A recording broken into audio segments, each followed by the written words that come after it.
2. 1-1. Dude, okay. It's been a while since we've done one of these recordings. The BP is back. Yo. Okay, so I'm just going to make sure that this doesn't happen again. So you're going to... Okay, does it work now? Is it good now? It's fine now. Yeah. Awesome. I mean, sometimes you just forget. You get into the flow of things, you're talking, and then next thing you know, you realize you're not talking directly into the microphone. These things are sensitive as shit. Yeah, and then when I try to like look at the computer, it's like my face shifts, and then therefore the voice projects in a different direction. But hey, guys, welcome to Good Anime Palette Bits and Piss. Bits and Pisses? Bits and Pisses? Oh, sorry. This is Bits and Pieces, episode 4. Didn't realize that after recording, you already have a lisp. Fuck. Bits and Pieces, episode 4.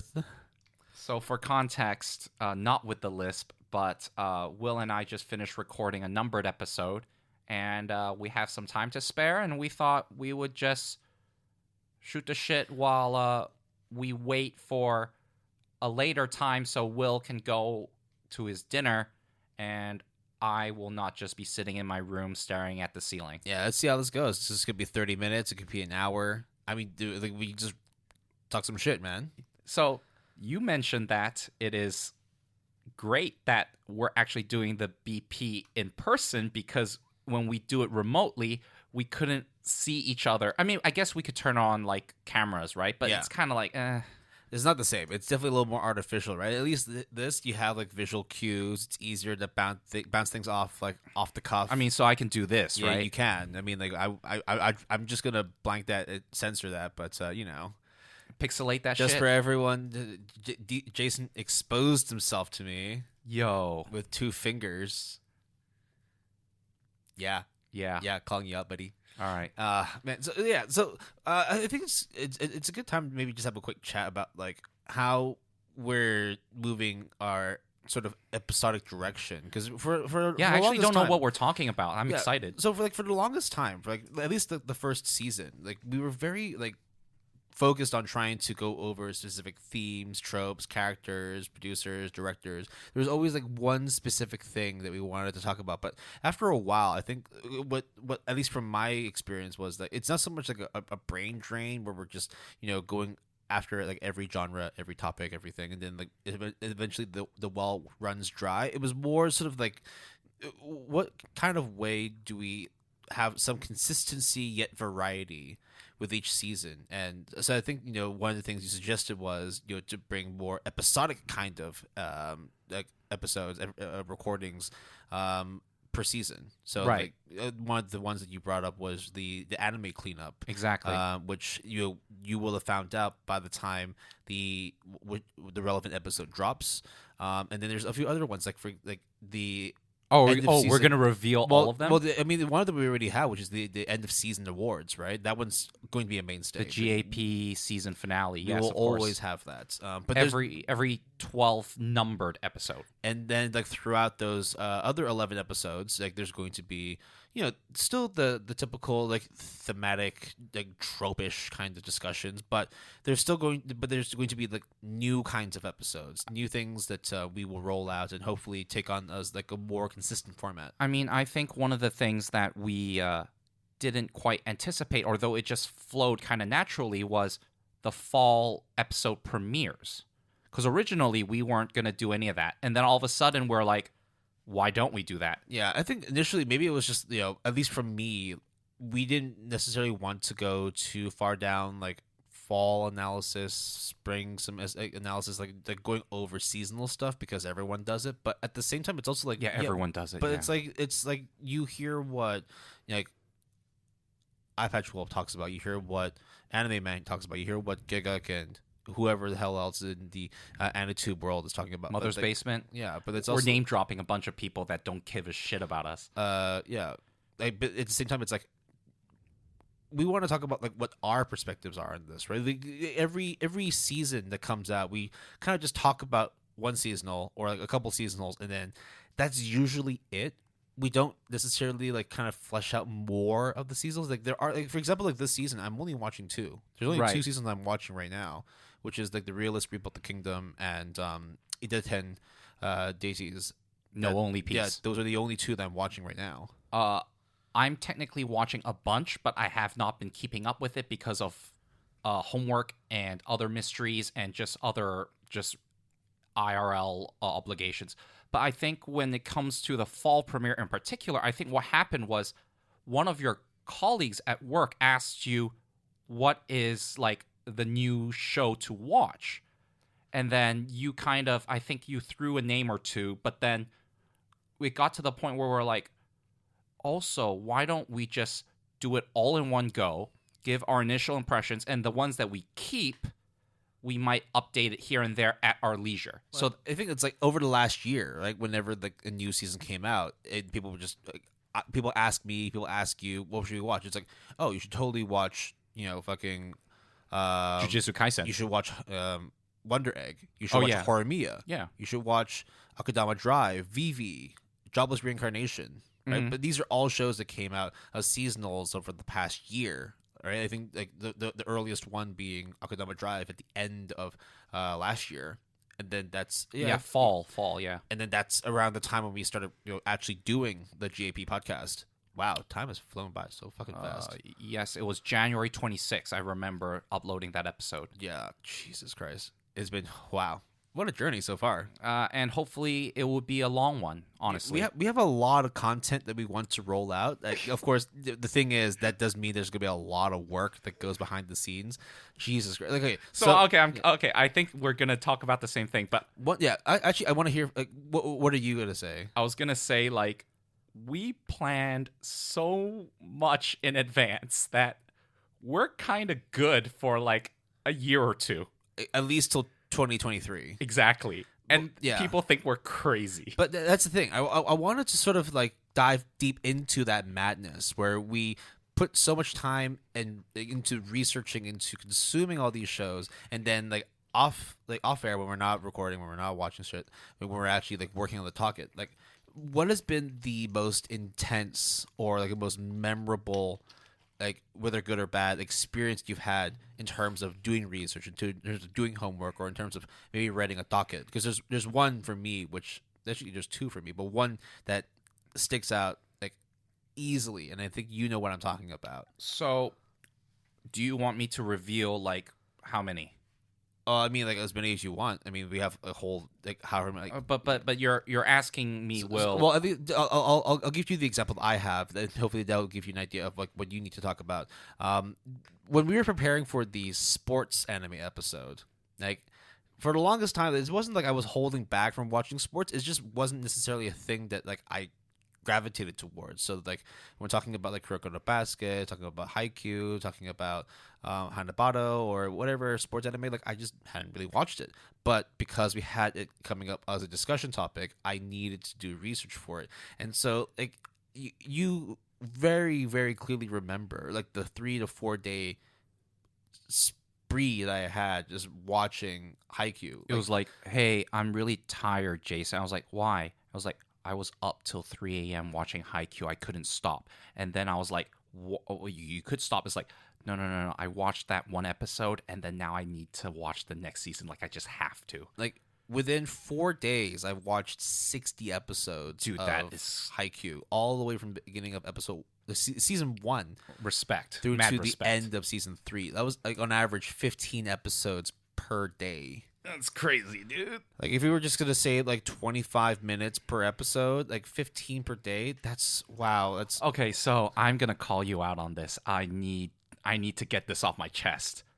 You have been consuming anime on a pretty rapid pace, a very impressive pace. Almost 100 episodes in the last week and a half. Right, but there's a caveat to that. Am I right, Will? I've been found out. What did you do, Will? So there's a little button on most media players when you're streaming that you don't have to watch it at its original pace. You don't have to watch it. 1.0. Yeah.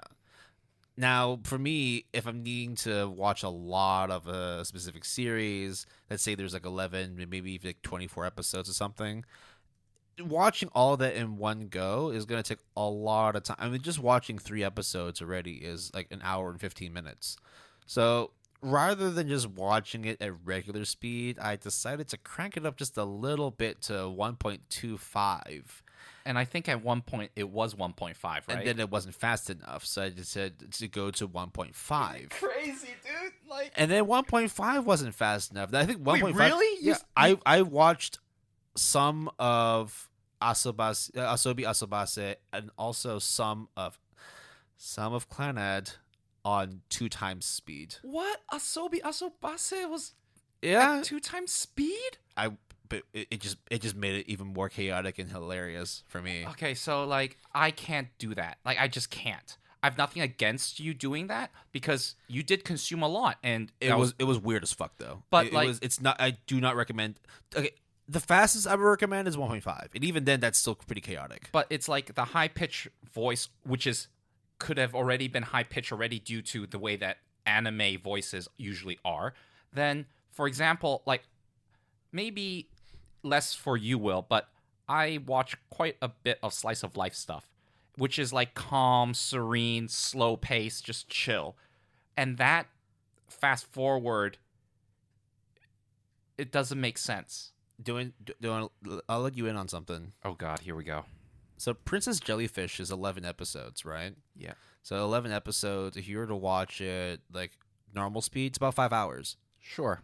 I watched it all in 2 hours because I watched it on time 2 speed. Fucking All of it. And it was fantastic. I think that might have been why I gave it a 9 because it actually made it a lot better for me. Like if I watched it at regular speed, maybe I would have given it. I mean, that middle part really dragged on at 1.0 speed. Yeah. Don't take away anything from Princess Jellyfish. It's still a really, really good show. If you haven't already started watching it since we talked about it in our fashion episode, you should definitely check it out now. All right. All this stemmed from sports, which is episode 10. Yeah. So has there been any sort of like instances when you were doing research or homework that you're like, wow, this is some real crazy shit, or like, oh my God, I can't believe I'm actually doing this homework. I'm super happy, blah, blah, blah, you know? Yes, I have several. So I will first say that episode 7 was a lot of fun, which is our Dere episode. That one, I was always like not surprised it would be like super fun to do, but at the same time, for me, it's like I never really cared much about Deres, and then we started doing the research for it, And then it was dope. and we started doing the actual discussion and recording it. I was just like, wow, I'm way into this more than I originally thought. So I think that the Dere episode was, and that's one of probably our most successful episode, giving a bit of inside baseball.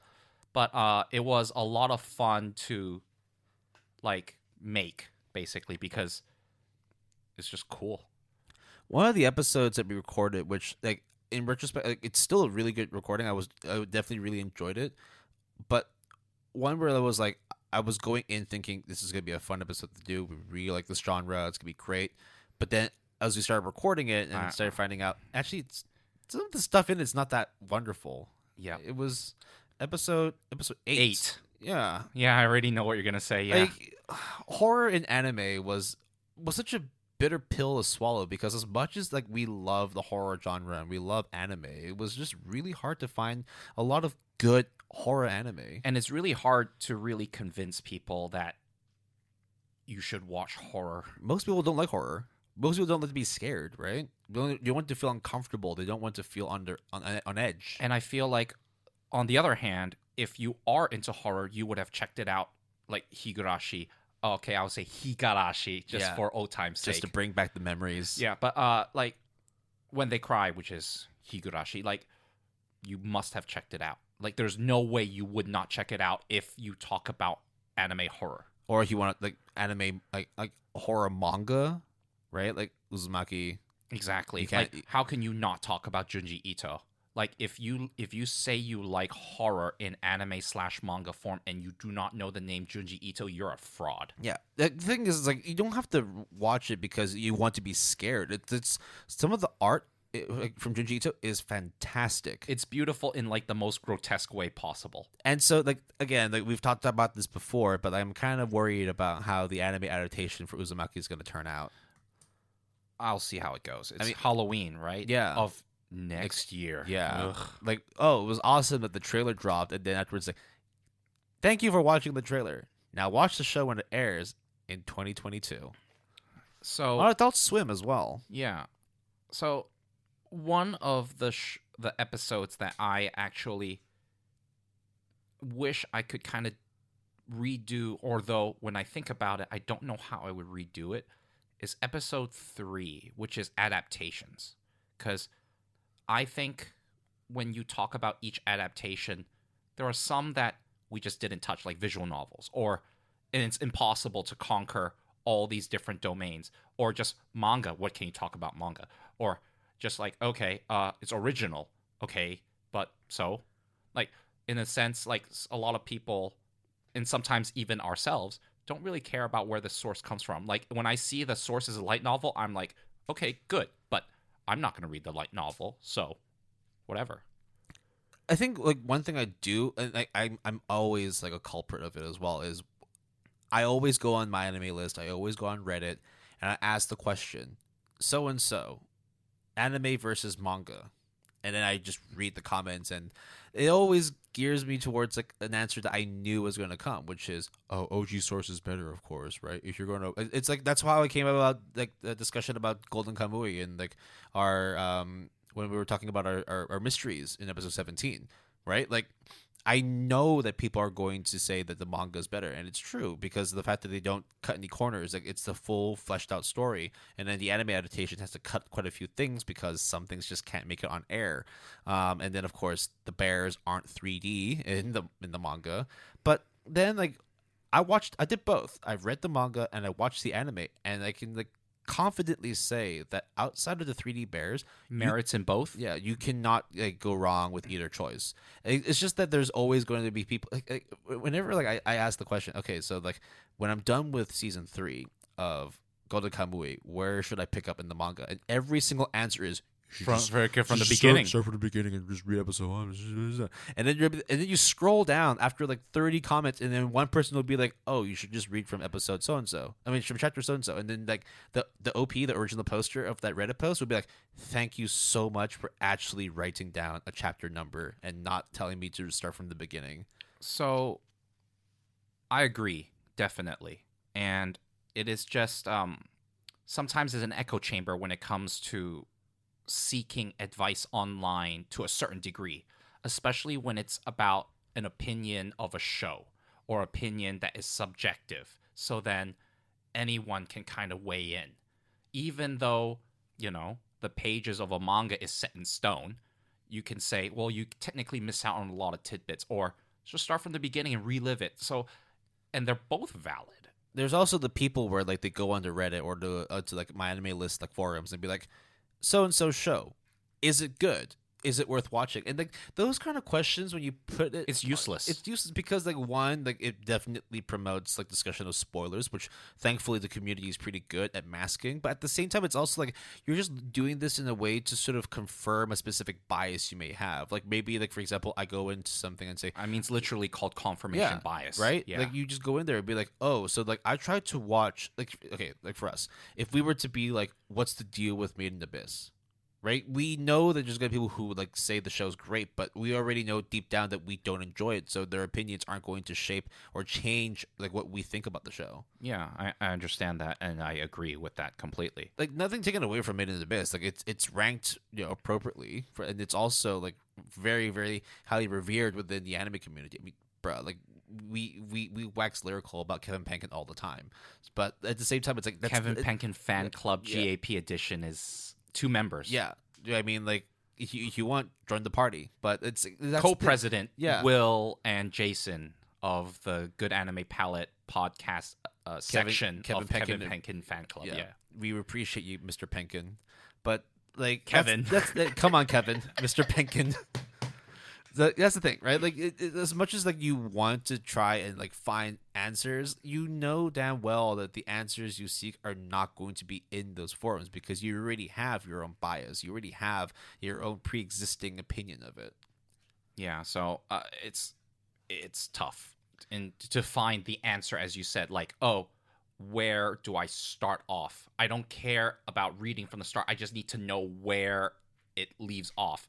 And then you had to scroll all the way down to get that one response that is actually what you asked for, rather than the 90% of stuff that is just people like throwing shade at each other because one is better than the other. No, that way is better than the other way. It's just Yeah. okay, whatever. And there are going to be some shows, some manga where it's like clearly one is better than the other, right? Like for example, if like it's no doubt that if you're going to consume Hunter x Hunter, you should watch the anime because the quality of the manga starts tapering off at the end, and the anime is done extremely well, right? But there's also cases where it's like if you're going to consume Tokyo Ghoul, do not watch the anime, or just at least watch season 1. And some people Yeah. would say that we are hella wrong, which is fine. Yeah. It's just that, like, look, like, you already know what you want. You should just do it. If you like anime, watch anime. If you like manga, read manga. Or just start with one, and if you don't like it and you want to give it a second chance, go with the other. yeah. It's that simple. Or if it's an original or like there's no adaptation, then maybe it's just not your thing. But it is Right? it's quite rare that when the inverse happens of the source is not as good as what is being shown. And I think Land of the Lustrous is one of those examples. Yeah, I think like as much Okay, as the much as manga people- I really like. but as much as like people like talk about like, oh, it's 3D, it's blah blah blah. Of course, it's gonna be good and all that. But like it there's a reason why it's so highly revered. It's because of the fact that like the manga, the anime is fantastic, and it's a travesty that to this day there's still no second season. I mean, are you going to tell me that when you look at Beastars, which we both came around to it, who is made by Studio Orange, which also did Land of the Lustrous, are you telling me that like it brings a certain flavor that the manga can't give? Doesn't mean it's inferior, but it adds something as anime that the manga will never get, and beyond just animated, I guess. So that's how I feel about the adaptation episode. I also think, real quick, AD1, which is top 10 anime series to recommend, is just, and the bet that we had was kind of fun, really a lot of fun. And it came to my attention that originally we were just going to say top 10 anime series or whatever, but then I realized that a lot of our list is not only the same, but also there's no variety. So then when we changed it to anime series to recommend, not only did it give us more breathing room, but it also allows us to recommend a variety of shows for a variety of people with a variety of anime and manga tastes. So I like that quite a bit. And the last thing that I'll talk about that was actually quite interesting with the docket for sure is episode 5, when we talk about proliferation and stigmatization of anime and manga. And I definitely had a lot of fun, mainly because there was no clear-cut answer, and it's about our personal experience. And I know it's true because I lived it. So it was cool. Actually, like, bringing back to the AD1, right? Our top 10 recommended. Do you think that well, I mean, there probably will be like some changes, but like from that episode till now, would you say that any of the recommendations you have from that episode are going to change? That's actually a good point. Now I have to go try to find it. Actually, it should be on. So I got it right. So in your list, right, in no particular order, though there is a standout number 1, right? We're not even going to talk about we might talk about the honorable mentions later, but from your top 10, you did from the New World, Shinsekai Yori, Barakamon, Haikyuu, Hellsing Ultimate, Ancient Magus Bride, Kaguya-sama Love is War, Hyoka, Gits Stand Alone Complex, Bloom Into You, and then Gurren Lagann as number 1. With your honorable mentions in wildcard as Showa Genroku, Rakugo Shinju, Astro Lost in Space, Land of the Lustrous, and Violet Evergarden. The list for me, top 10, was Kill la Kill, Gurren Lagann, Kabaneri, The Iron Fortress, Psycho-Pass, Kengan Ashura, Devilman Crybaby, Black Lagoon, Dorohedoro, High Score Girl, and Atomic Galaxy, with the wildcards of Ping Pong the Animation, Steins Gate, Vinland Saga, and JoJo's Bizarre Adventure. Now, these are all the shows that we talked about from the beginning of, well, essentially the inception of JP, right? So this is all the way back in January, February, and this is like before we started like watching more shows, picking up seasonals, like actually getting into the routine of watching more seasonals and discussing them as part of our discussion topics for the podcast. So from then till now, do you think that there might be some shows that could crack into that top 10 recommended? Not necessarily like your top 10 personal list, but stuff where it's like, yo, everyone, if you listen to the top 10 before, here's some new ones that might actually supersede our original top 10. So I'm looking at some of them now. So here is what I would say first. I'm glad that you differentiate personal top 10 with top 10 series to recommend because, for example, you would have Samurai Champloo, I would have Cowboy Bebop, and it's like no-brainers, not for our list, but also people listening will be like, well, then what's the point? And also stuff like Steins Gate and JoJo's Bizarre Adventure. Those are like my personal top 10, but it's hard for me to recommend because of the amount of effort that you need to put into to actually enjoy the show. So Now, do you remember a show called Azumanga Daioh that I mentioned? Yeah. It's a very well-known 4-koma panel manga, and it has like 2 seasons or 3 seasons. You have the anime at home. I actually have the DVD, and I don't think you can find an actual streaming copy anywhere, which is like a travesty. But I can't recommend it to people because how are you going to get it? Like, it's impossible. So it was really difficult to recommend it, even though it's in my personal top 10. I think, for example, Horimiya is definitely going to be in my personal top 10. Or I would recommend it for sure because it is so not only... It's very accessible in terms of just... it's romance, high school romance, done very well, and it looks gorgeous. So it's very easy for people to watch it and appreciate it, regardless of whether or not they think it's a 10 out of 10. One of them that I want to put into because it's ever so close to being in my personal top 10, and I can easily recommend it as a top 10. Vivi. Yeah, I know. I was going to say Florence that too. Ice Song. That one, oh my god, that is such a good show. And I think Vivi deserves special mention because that one season is it. And it's original. And also because it's written by the ReZero guy, which you and I both don't really care for ReZero at all. So first of all, even though ReZero has gotten a lot of accolades, you and I don't care about it. It is sci-fi. It stars Akudere, so that's bonus points for me. It is an anime original, which is all, I think, in general, bonus points for you and I. And then finally, it is a story from beginning to end, and that's it. You watch the whole first season and the only season, and you're good.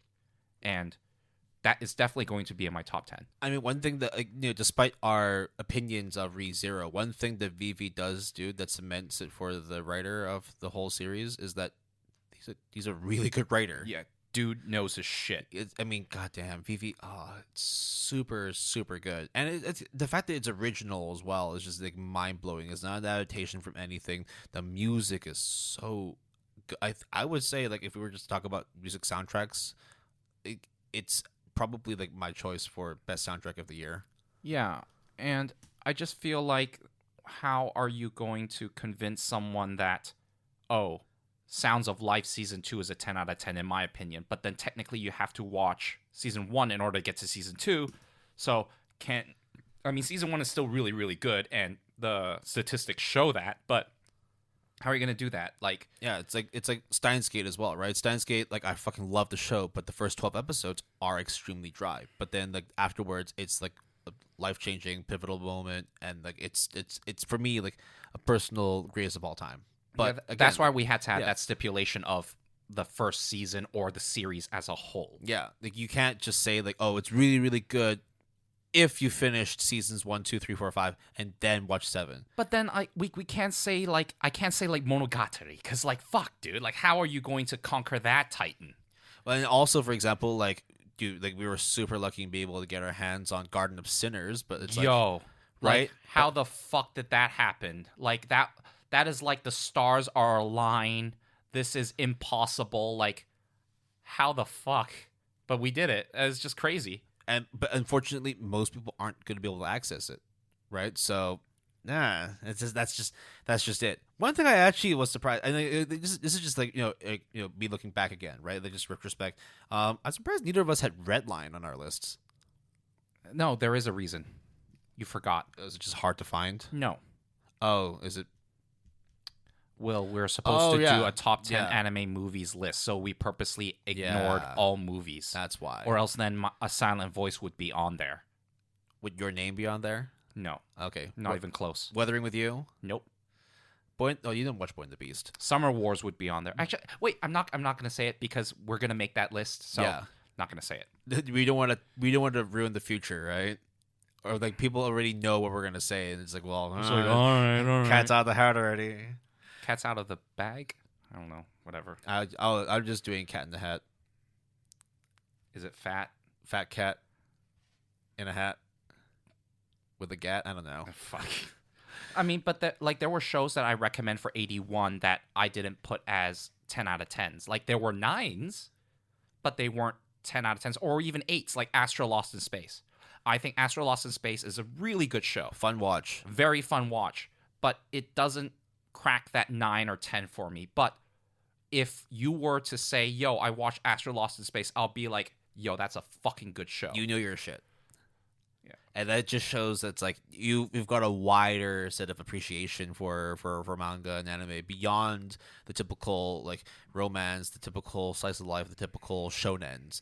It's just and it's something that I really liked, about doing this whole podcast. Like outside of doing the podcast is fun as shit. But like being able to have the opportunity to, be exposed to more genres outside of like the edgy, dark shit. I mean, like there's only so many fucking Black Lagoons and Devilman Crybabies I could watch before like I kind of get numb from it. I think I said that exact thing, as in like, oh, that's right. In our season 1 finale, I said the most memorable thing was you expanding your taste in anime, because it is true. Like once that well runs dry and you're like a one-trick pony, you're done. I mean, look, like in the last 2 months, I fucking love Fruits Basket. Dude, like I really fucking love My Little Monster. You did Haikyuu, you did My Little Monster, you did Fruits Basket, you did... I love Haruhi Suzumiya. Yeah, you did that too. I love Clannad. Yeah, like, bruh, like...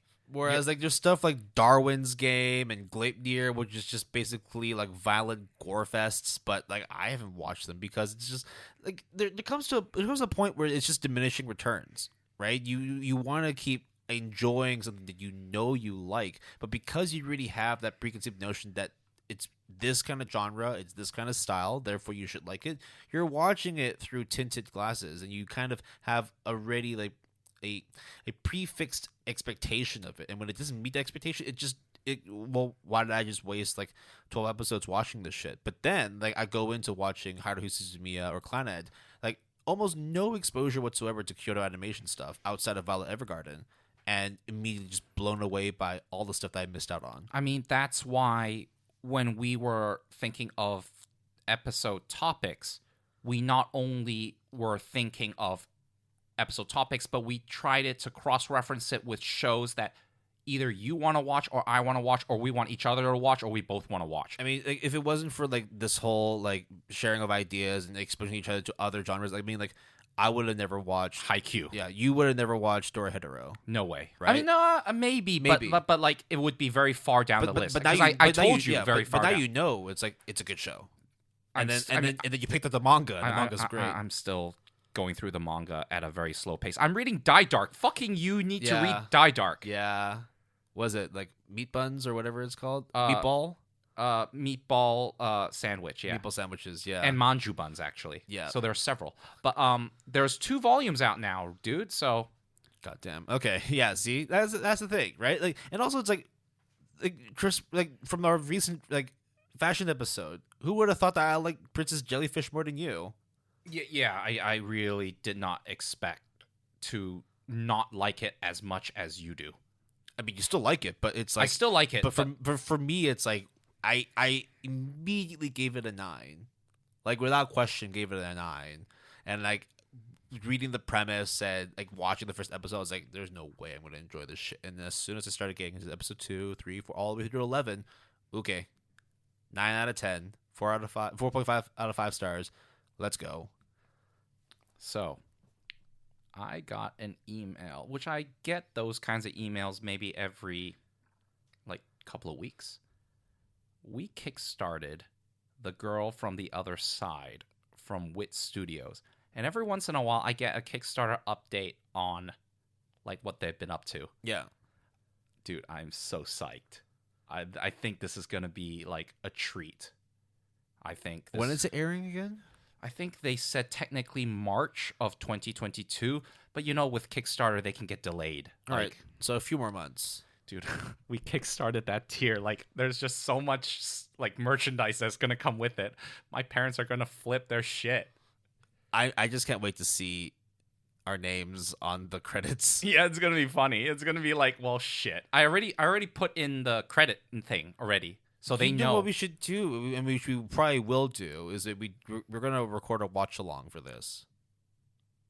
Are we? We should. I guess. Why not? I mean, again, the watch along, and then we watch the credit, and then when we get there, it's like, oh yeah. The watch along series is gonna be. It's something that's brewing in the background. We may or may not do it. I don't know. Fucking because we got that other show. Yeah. Fuck. I want to watch that show. I want to know, dude. We will find the time to watch it, and then we will record it, and then you guys get your hands on it, whether you stream it or buy the DVDs, and watch along with us. Are you excited for Monday? It's gonna be finally a day where I actually get some time off work. You get some time off your research, and we just binge. We just sit down and just enjoy anime. Yo, we're gonna be such slobs. We're gonna. We're gonna have to make like a convenience store run and like just buy a bunch of stuff. It's gonna be a wonderful gluttonous day of anime. How many Mountain Dews are we gonna drink? That's the real question. Even though I don't drink Mountain Dews, just buy Ramune, right? Ramune sodas. Ugh. Oh no, Ramune sodas. Yeah. Yeah, let's get some of those. I'll get some melon soda. The melon sodas are good. Melon sodas are fantastic. So I mean, like, you just know that's not what melon is supposed to taste like, but it's like banana. Like, I actually quite like artificial banana flavor. Yeah, it's like when you have strawberry ice cream and it's or not, strawberry milkshake. Yeah, and it's like, this is not how strawberry tastes, but fuck it, like, it tastes fucking great. So, Will, what are you looking forward to in the future from now? So when we listen to this, like, I don't know, God knows when. No, I mean, it will be released in a timely manner, but when we time capsule this, like, I don't know, however long from now. I'm not going to jump too far into the future. I'm more, because, okay, so we already know, right? At the end of every season, we're going to have the GAP awards, right, for that particular season. And some of the awards are going to be mainstays, right? Like the regular awards. That's a good point. What I'm thinking of is what we're going to come up with for the wacky, stupid-ish awards. Because, dude, that was a really fun episode to do. I mean, we were also, like, drunk. Inebriated at the very least. Like, we weren't, like, full-blown drunk, but we were definitely not clear-headed by the end of the episode. And we're doing a double again. Yeah, well, hey, that's the thing. I mean, like, the more practice we do with this, the more work we actually put into the recording of these shows, of these episodes, it becomes easier to be able to edit and get everything done. So that means that we are able to be more efficient with our recording times and be able to pump out more content in a day, in a week. That's not to say that we're going to be cutting corners and, like, just do everything in one go and then that's it. No, it means that, like, it frees up more time for us to explore other episodes, other genres, other recording styles, right? The thing that we've been blessed with is the fact that, it is relatively easy for us to meet in person and record an episode. And even if we were to do it remotely, it wouldn't be that bad because we have already done it and it actually works okay. So with the time afforded, it means that we're able to actually, like, be more flexible, pump out more stuff, and just generally just let the creative juices flow. So, Will, before I go into housekeepings, which is essentially, I'm not going to say all that stuff other than the music credits because we will use music now. Yeah. Funny enough. Funny enough, right? Right? We were like, fuck it. No. We're not going to do that for bits and pieces ever because it's supposed to be off the cuff, like whatever, free flow. And then I kind of was like, hey, why not? We have the music for it. We have the music Some for it. really good music, too. I can't wait for you to give credits out later. But, Will, you like UFO Table, right? Okay, before that, how the fuck do you pronounce it? Is it UFO Table, UFO Table, Ufotable? UFO Table? It's one of Life's Mysteries. I think it's UFO Table. Personally, that's how I would say it. Or Ufotable, but I say UFO Table. UFO Table, yeah, phonetically it looks because like table is table, and then you're not going to say UFO Table because that's just way too many syllables. And it's also not capitalized either, right? Right, so it's all one UFO. singular word. That's how I see it. Phonetically, it should be ufotable. Ufotable. I don't know. I don't care. So how much is 441 million yen? 441 million yen is roughly like 4 million US. 4 million US dollars. The studio head of Ufotable. Well, I guess Is it tax evasion again? Hikaru Kondo. He admits to evading 138 million yen in taxes, allegedly hid 441 million yen in income. Bruh. Why? Why, guys? Oh, by the way, this is because the indictment happened, and Ufotable acknowledged the indictment of the Tokyo Public Prosecutor's Office. Did they say sorry? Did they bow in front of like Reporters? reporters?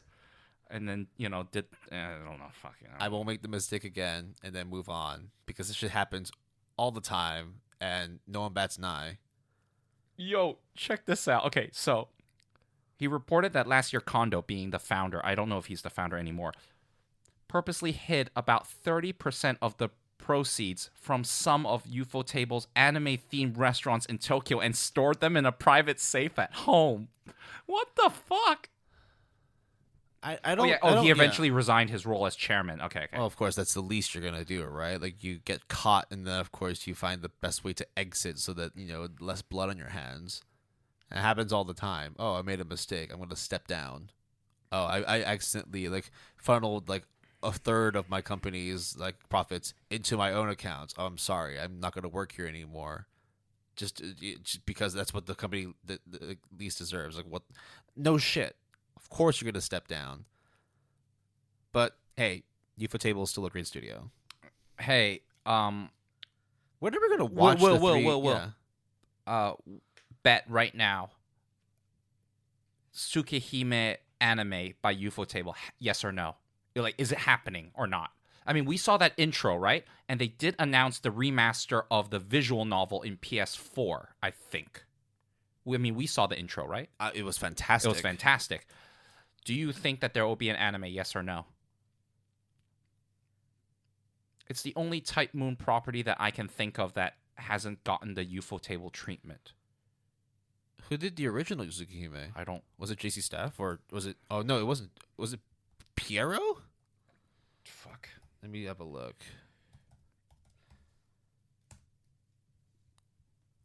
To answer your question, I will say yes. Because we've seen weirder things in the world of anime. I mean... Yeah, JC Staff. Yeah, bruh. Who would have thought in 2003. I think it's more likely that we're going to see a Tsukihime anime than we are going to see a No Game No Life Season 2. Yeah, okay, God, just... No. Right? I think that's where the likelihood is. But the thing is, right, a lot of the Type Moon stuff actually does not have localization for English-speaking countries.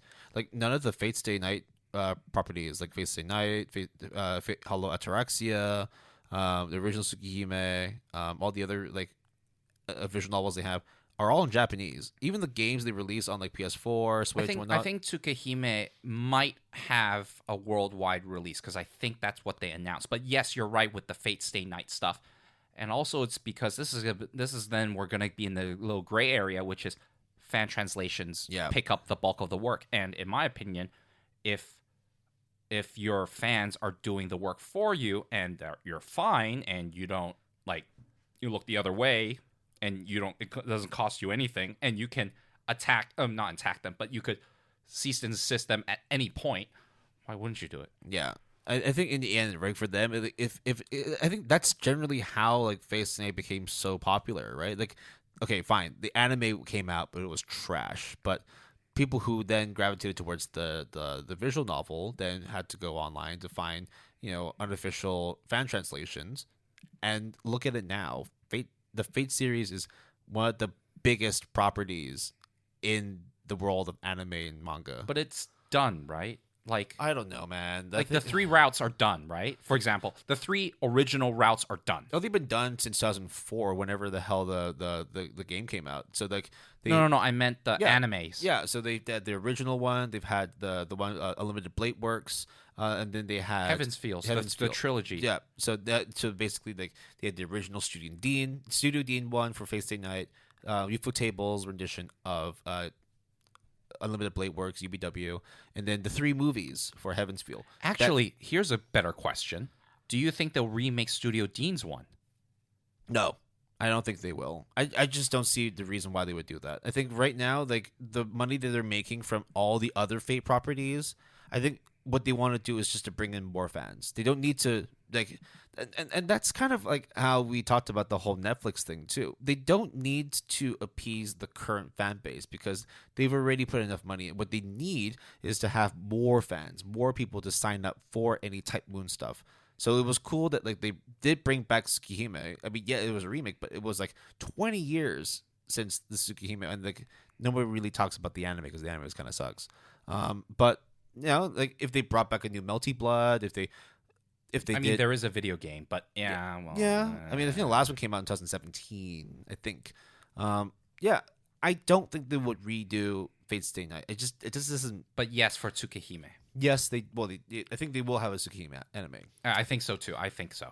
I think like if they're going through the efforts of bringing back the visual novel, it just makes and again, right? If sales go through the roof, why not? Why not make an anime out of it to punt more sales out of it? That's just how I see it. Like if it gets a global translation, like actual English, fuck, more reason to get an anime out of it. It might not be great, but I don't see why they wouldn't do it. I think it's more likely we see that than we see a redo of Face. And I think it's and also like and way more likely than to see a continuation of the Garden of Sinners. Wait, what? Yeah, Say that again. More likely that we see like a Tsukihime anime than do we actually see okay. any further Okay. expansion of the Garden of Sinners Okay. world. Thank you. Okay, I misheard. I thought you said the opposite. Okay, No, okay. I don't think so. I mean, like it's a masterpiece in its own, but like it's just It's done. That's it. It's done. That's it. You can't do much about it. Like, we've seen crazier things. We've seen Shaman King come back. You know, we've seen like I've yet to check it out. By the way, I've said I will check it out, and I never did, and I don't know if I ever will. And then we also see, I mean, like FMA and Hunter x Hunter. We see those revamps. Devil is a part-timer season 2. Holy shit! Will. Yeah, but these things, like I don't know, man. Like they happen every so often, and like it's unfortunately it's just one of those like I have to see it to believe it. And right now I just don't believe because I don't see any reason why they would bring a new Fate Stay Night back or like they bring a second season of No Game No Life. Why? For No Game No Life. Look, I want it, but why? Like there's no I don't think there is I think it's one of those like what do you call it? Like urban legends, I guess. Okay, yes, Devil's a part-timer also suffered that same treatment, and then look at him now. Oh, Komi-san can't communicate, said that it would never get an anime adaptation despite every single list under the sun says it deserves an anime adaptation, and now, guess what? In a couple of weeks, we're going to get it. So, look, I know, but I feel like with No Game No Life, it's like you kind of did it with Zero, and we haven't watched Zero, so I don't know. I'm more thinking about what the current fan base looks like and whether if they brought back No Game No Life, would it generate like a huge amount of fanfare? I don't know. I actually don't know how popular it is in the grand scheme of things. Now, I think that if they were ever to do a season 2, I think season 1 still holds up spectacularly. Oh, dude, it's a fucking good show. But no, as in like the look and everything, like it's almost like never changed. Good. I mean, if they could get the same VAs, then that's one other thing. But look, I think that No Game No Life, if they ever do a season 2, they will be locked in for several seasons because there's no way that if you revive the anime franchise part, you are not going to go all in. You're not just going to release a season 2 and then be like, yo, okay, see you guys in another 10 years. Like, no, you're not going to do that. You're going to be like, oh, you get the reception from people who are excited since season 1 and waited for season 2 now, and then you get the new fan base, and then you get all the momentum to carry on to however long you want to carry on, but it has to be multiple seasons. That's how I see it. Who would animate it? What was it animated by originally? Madhouse. That's the other thing too. Mappa. Yeah, I mean that's the easy answer. But again, like you could see like Mappa's been doing so much shit. They're working on so many properties. Like they're getting their names in literally fucking everything. I mean, they're doing Chainsaw Man. They're doing Jujutsu Kaisen. They're doing fucking AOT. Right? Like that. Those are just the big three right now. Right? Oh, I know, and I know you might think that this is like a not good answer, but I think Shaft would do okay. Okay. Like, I think Pretty Boy Detective Club is not going to get a good amount of reception just because of what it is. And despite it being decent, it is still inferior compared to the Monogatari series, despite a lot of similarities. But I think Shaft has the style to pull off something as vibrant and as colorful. And possibly some ecchi stuff, which is also what No Game No Life have as well. Maybe A1 Pictures. I mean, at this point, we can just say anything, right? Yeah, exactly.